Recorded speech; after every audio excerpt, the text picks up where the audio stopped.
उत्पत्ति 30 1-43। उत्पत्ति 30 1। जब राहेल ने देखा कि याकूब के लिए मुझसे कोई संतान नहीं होती, तब वह अपनी बहन से डाह करने लगी और याकूब से कहा, मुझे भी संतान दे, नहीं तो मर जाऊंगी। उत्पत्ति 30 2। तब याकूब ने राहेल से क्रोधित होकर कहा, क्या मैं परमेश्वर हूँ? तेरी कोख तो उसी ने बंद कर रखी है। उत्पत्ति 30 3। राहेल ने कहा, अच्छा, मेरी दासी बिल्हा हाजिर है, उसी के पास जा, वह मेरे घुटनों पर जनेगी और उसके द्वारा मेरा भी घर बसेगा। उत्पत्ति 30 4। तब उसने उसे अपनी दासी बिल्हा को दिया कि वह उसकी पत्नी हो, और याकूब उसके पास गया। उत्पत्ति 30 5। और बिल्हा गर्भवती हुई और याकूब से उसके एक पुत्र उत्पन्न हुआ। उत्पत्ति 30 6। तब राहेल ने कहा, परमेश्वर ने मेरा न्याय चुकाया और मेरी सुनकर मुझे एक पुत्र दिया, इसलिए उसने उसका नाम दान रखा। उत्पत्ति 30 7। राहेल की दासी बिल्हा फिर गर्भवती हुई और याकूब से एक पुत्र और उत्पन्न हुआ। उत्पत्ति 30 8। तब राहेल ने कहा, मैंने अपनी बहन के साथ बड़े बल से लिपट कर मल्लयुद्ध किया और अब जीत गई, अतः उसने उसका नाम नप्तली रखा। उत्पत्ति 30 9। जब लिया ने देखा कि मैं जनने से रहित हो गई हूँ, तब उसने अपनी दासी जिल्पा को लेकर याकूब की पत्नी होने के लिए दे दिया। उत्पत्ति 30 10। और लिया की दासी जिल्पा के भी याकूब से एक पुत्र उत्पन्न हुआ। उत्पत्ति 30 11।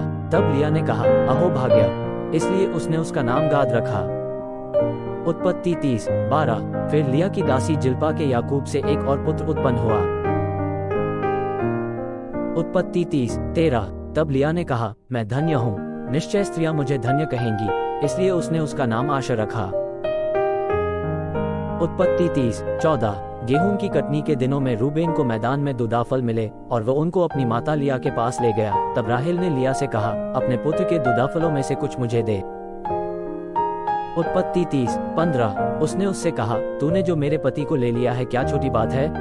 अब क्या तू मेरे पुत्र के दुदाफल भी लेना चाहती है? राहेल ने कहा, अच्छा, तेरे पुत्र के दुदाफलों के बदले वो आज रात को तेरे संग सोएगा। उत्पत्ति 30 16। सांझ को जब याकूब मैदान से आ रहा था, तब लिया उससे भेंट करने को निकली और कहा, तुझे मेरे ही पास आना होगा, क्योंकि मैंने अपने पुत्र के दुदाफल देकर तुझे सचमुच मोल लिया। तब वो उस रात को उसी के संग सोया। उत्पत्ति 30 17। तब परमेश्वर ने लिया की सुनी और वह गर्भवती हुई और याकूब से उसके 5वां पुत्र उत्पन्न हुआ।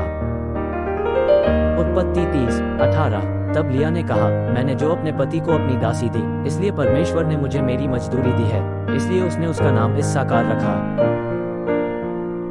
उत्पत्ति 30 19। लिया फिर गर्भवती हुई और याकूब से उसके 6वां पुत्र उत्पन्न हुआ। उत्पत्ति 30 20। तब लिया ने कहा, परमेश्वर ने मुझे अच्छा दान दिया है, अब की बार मेरा पति मेरे संग बना रहेगा, क्योंकि मेरे उससे 6 पुत्र उत्पन्न हो चुके हैं, इसलिए उसने उसका नाम जबूलून रखा। उत्पत्ति 30 21। तत्पश्चात उसके एक बेटी भी हुई और उसने उसका नाम दीना रखा। उत्पत्ति 30 22। परमेश्वर ने राहेल की भी सुधि ली और उसकी सुनकर उसकी कोख खोली। उत्पत्ति 30 23। इसलिए वो गर्भवती हुई और उसके एक पुत्र उत्पन्न हुआ। तब उसने कहा, परमेश्वर ने मेरी नामधराई को दूर कर दिया है। उत्पत्ति 30 24। इसलिए उसने ये कहकर उसका नाम यूसुफ रखा, परमेश्वर मुझे एक पुत्र और भी देगा। उत्पत्ति 30 25। जब राहेल से यूसुफ उत्पन्न हुआ, तब याकूब ने लाबान से कहा, मुझे विदा कर कि मैं अपने देश और स्थान को जाऊं। उत्पत्ति 30 26। मेरी स्त्रियां और मेरे बच्चे, जिनके लिए मैंने तेरी सेवा की है, उन्हें मुझे दे कि मैं चला जाऊं, तू तो जानता है कि मैंने तेरी कैसी सेवा की है। उत्पत्ति 30 27। लाबान ने उससे कहा, यदि तेरी दृष्टि में मैंने अनुग्रह पाया है, तो यहीं रह जा, क्योंकि मैंने अनुभव से जान लिया है कि यहोवा ने तेरे कारण से मुझे आशीष दी है। उत्पत्ति 30 28। फिर उसने कहा, तू ठीक बता कि मैं तुझको क्या दूं, और मैं उसे दूंगा। उत्पत्ति 30 29। उसने उससे कहा, तू जानता है कि मैंने तेरी कैसी सेवा की और तेरे पशु मेरे पास किस प्रकार से रहे। उत्पत्ति 30 मेरे आने से पहले वे कितने थे और अब कितने हो गए हैं, और यहोवा ने मेरे आने पर तुझे आशीष दी है, पर मैं अपने घर का काम कब करने पाऊंगा। उत्पत्ति 30 31। उसने फिर कहा, मैं तुझे क्या दूं? याकूब ने कहा, तू मुझे कुछ ना दे, यदि तू मेरे लिए एक काम करे तो मैं फिर तेरी भेड़ बकरियों को चराऊंगा और उनकी रक्षा करूंगा। उत्पत्ति 30:32। मैं आज तेरी सब भेड़ बकरियों के बीच होकर निकलूंगा, और जो भेड़ या बकरी चित्ते वाली या चितकबरी हो, और जो भेड़ काली हो, और जो बकरी चितकबरी और चित्ते वाली हो, उन्हें मैं अलग कर रखूंगा, और मेरी मजदूरी में वही ठहरेगी।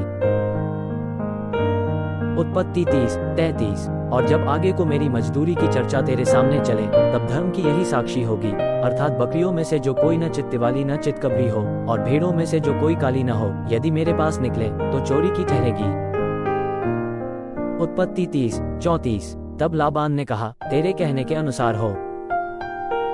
उत्पत्ति 30:35। अतः उसने उसी दिन सब धारी वाले और चितकबरे बकरों और सब चित्ते वाली और चितकबरी बकरियों को, अर्थात जिनमें कुछ उजलापन था, उनको और सब काली भेड़ों को भी अलग करके अपने पुत्रों के हाथ सौंप दिया। उत्पत्ति 30:36। और उसने अपने और याकूब के बीच में 3 दिन के मार्ग का अंतर ठहराया, और याकूब लाबान की भेड़ बकरियों को चराने लगा।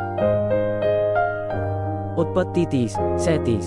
तब याकूब ने चिनार और बादाम और अरमोन वृक्षों की हरी हरी छड़ियां लेकर उनके छिलके कहीं कहीं छील के उन्हें धारीदार बना दिया, ऐसी कि उन छड़ियों की सफेदी दिखाई देने लगी।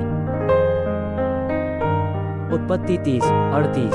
और तब छीली हुई छड़ियों को भेड़ बकरियों के सामने उनके पानी पीने के कठौतों में खड़ा किया, और जब वे पानी पीने के लिए आए तब गाभिन हो गई। उत्पत्ति 30:39। छड़ियों के सामने गाभिन होकर भेड़ बकरियां धारी वाले, चित्ते वाले और चितकबरे बच्चे जनी।